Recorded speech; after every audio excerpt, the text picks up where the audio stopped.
Making $100,000 a month from your YouTube personal brand is so simple, yet I see so many entrepreneurs fail because they think you have to be an influencer. I hit my first $100,000 a month posting Loom videos, and today I'm just going to give you the full micro-channel framework, no explanations, just literally what I do in order to actually achieve these results. So this content system here is for serious entrepreneurs who want to use YouTube purely for acquiring customers and have no desire at all to build a content team. A disclaimer, if you don't have valuable information, if you're not good at what you do, this will not work. But what we're going to move into is the micro channel brute force sprint. We're going to be posting 3 times a week. We're going to be rehashing 3 times a week, which means the existing videos on our channel getting changed. It's going to be a one-man team. It's just going to be us, AI, and software. It's going to be a 5 to 10 hour a week commitment. And really, when we're small creators, our advantage is agility and the fact that we have nothing to lose. We don't have any audience to deliver to, any specific video format, topic, when really we can just post as many videos as we need because nobody cares but us. Nobody cares but you. So really your goal is just to put out as many videos as possible.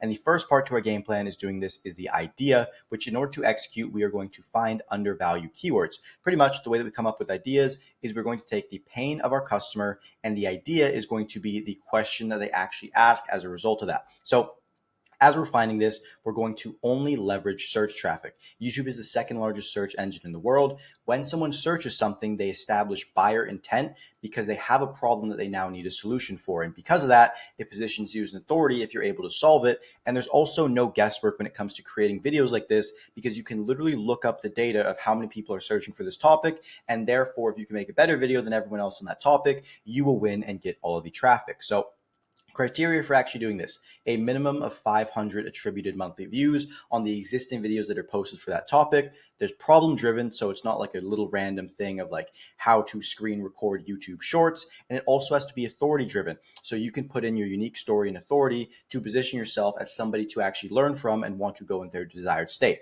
Now, when we're actually looking at the videos on the topic, which I'm going to show you in a second, the criteria that we're actually going to look for is aged. So the videos that are already posted are from a long time ago. The keyword that we're actually trying to go after is not directly mentioned. And it is also a poor quality video that we can actually just make a better one. To find these keywords, I use a tool called vidIQ, which I'm not sponsored or affiliated with in any way, shape, or form. And pretty much what I do is I take a look at the search volume and competition here. Competition is never really accurate. What you want to pay attention to is the search volume here. And if I were to type this over my keyword, how to start a $10,000 email marketing agency, and click over that to YouTube, you would see that the videos that are on the existing ranking actually meet all of our criteria perfectly. The top video here does not mention the keyword directly, and it has kind of these weird things like 20230 and doesn't actually say month, it just says M, so we can actually easily beat this here. It's also from a year ago. The second one's from 3 years ago, so it's super long ago and doesn't even mention the keyword. And the third one, it has 36K a month, but that's not really the keyword we're optimizing for, and it also doesn't have a thumbnail, which means that we might be able to actually outperform it here. So we meet all the criteria for us actually producing the video. Now we can move into the next phase, which is moving it into a basic Notion production board. If you'd like me to share this with you, I can in the description below so everyone can have it. And then moving on to the next part, we're going to find our winning title format. So once we've gotten the idea, the actual title that we're going to be using is going to be the answer to the question that our idea actually poses. And the way we're going to do this is we're going to first off identify our unique angle. So maybe you scaled to a certain amount of money, maybe you lost a certain amount of pounds. And pretty much what we're going to do is we're going to give GPT the winning titles of all the existing video competitions. So in this case, it would be the top videos here. And we're going to ask it if it can draft us 50 YouTube title variations. What we're also going to do is we're going to head to the YouTube incognito tab. So there's no metadata bias on what we watch on YouTube. And we're going to surf through adjacent niches. So if we're in the fitness niche, we're going to watch chiropractic or sport niches. Or if we're in business and in a given business model, we're going to look at what other business models are using for their title frameworks. And then we're going to try and swap in our specifics of our niche into that to find a title format that is fresh to our audience, however, proven on the platform of YouTube itself that it works for human psychologists who have a general interest in that given topic. And that's how simple it is to find titles. You don't want to complicate it because all the heavy work and all the heavy lifting comes into the process of finding the undervalued keywords here. So from that point on, we're going to pretty much move into, again, a pop-out page of the production board here, and then into the conversion-based thumbnails. So because we're a solo person, we're not going to hire a graphic designer or anything like that. We want to make the lowest effort to design thumbnails that still leverage human psychology to get clicks. And you've seen the raw style images, and you've also seen kind of the Loom presentation style. And there's a science to making these work that a lot of people ignore. First off, Raw style works if you are in a setting that lines up with you being an authority on that topic. So for example, you're talking about bodybuilding and you are massive. Look at Sam Sulek here. You are talking about money and you have status signals. Maybe you're in a nice apartment. Maybe you have a car behind you, whatever it might be. And third, if you don't have any of those, a relatability signal to your customer. So you're talking about day trading with your monitor and charts in the background, just sharing your experience. And to give you an example, you also want to do a facial expression or some kind of shot in this. So pretty much an in-action shot like this would be Sam Sulek eating, and you can see that he's an authority frame. He's got this massive bodybuilding kind of physique here, and because of that, he's also eating, which gives the authority and action shot to whatever the title of this video was. Or if you're going to do an example of a Loom video or something that just uses your face, you want to have an expression. So looking slightly sad, having a serious demeanor, smiling, confused, whatever it might be. A funny example of this is actually Charlie Morgan's video that he recently posted here, where he's kind of just like staring at the camera in this kind of dead, like weird focused state. And that does a perfect example of actually getting expression across to make the viewer go, oh, what is this? And have the curiosity that drives a click. Now, to do the Loom style presentation video and also have it work, it either has to be so much information on the topic that it's slightly confusing but kind of understandable, so you click and the title is a lot of the heavy lifting, or it's going to clearly show the desired result and then outlines the rough steps of actually getting there. This video title actually follows the second one, the video thumbnail that you used to click on this video follows the second style here. Now we're moving into the hook, and I have studied thousands of hooks and I've read pretty much every human psychology book on storytelling, and really the only goal of it is going to be to sell the viewer on watching the entire video in as little words as possible. And our way of doing that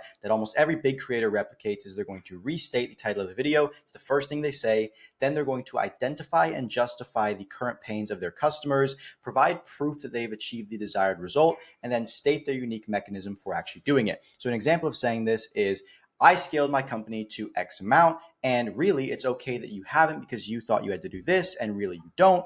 And here's proof of me actually doing it. And now I've got this new way of doing it that I want you to consume in this video. I'm going to share it with you today within these 3 steps, within this framework, within this blueprint, whatever it might be. And that is how you sell a viewer on watching the video. The real way to create amazing hooks is how well you can currently describe, identify, and justify the current pains of the viewer. If you can get what keeps them up at night and what they really just have so many problems associated with in their life because of, immediately right after you restate the title, you're going to be able to hook them so long as you can provide solid proof and evidence that you've achieved that desired result. If you're in a monetary niche, you have to show the actual proof.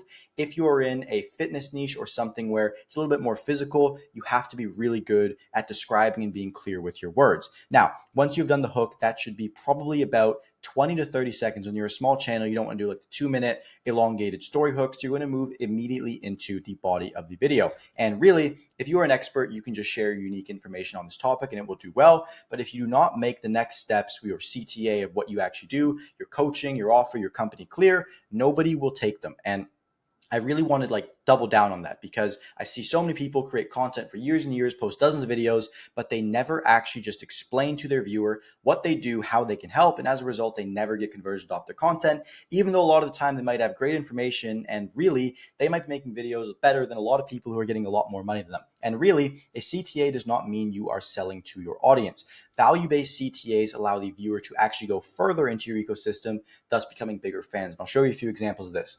Big creators are also masters of subtle CTAs and sell you on the product without you even realizing it. Think about how many times Hormozi has said acquisition.com to you. That is literally the link to his funnel. And or Iman pointing you to his best business model video. Both of these are positioned as these value-based CTAs where you're going to be able to get a form, a custom roadmap. You're going to be able to find out what business model to start. However, if you realize you just went a layer deeper into the sales funnel, and then as a result can take the next step here. And you probably know all this conversion stuff. However, you have to do the equivalent for your content too, because if you're not making a call to action that's value-based, nobody's going to watch. And you should really have 3 CTAs in each of your videos. First off is a subtle mention of your company. So for example, my company, 7-Figure Creator, I'm wearing the hat. I share my own personal story. That's how I started this video. And then also you put a handout to implement. So if you want to help implementing this, you always have the ability to book a call with me below. And really 1, 2, and 3 should all happen within the first 2 minutes of the video. It has to be within your average viewer duration. So if you were to go on your YouTube analytics and look at how long people actually watch your videos for,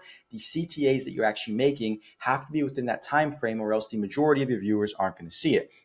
Videos you're posting are really only going to get 1,000 or even 100 views. So because of that, it has to be significant enough so at least 50% of your total viewers are getting the call to actions on every single video you watch, and therefore are reinforced time and time again to actually book. And they might not book the first time they hear it, but as you continue providing value continuously and they watch your channel and you keep up with the call to actions, they will take action, or at least check out your funnel, which if you have a good offer and a good conversion system is going to make you money from your YouTube channel. When you're a small creator first trying to scale to that $100,000 mark on YouTube, you want to avoid all the BS that you see around productions and teams, etc. If you focus on the bare bones systems that I showed you today, you'll be able to scale. And again, I hope that the value you got from this video is worth the time that you spent, and I look forward to seeing you in the next one.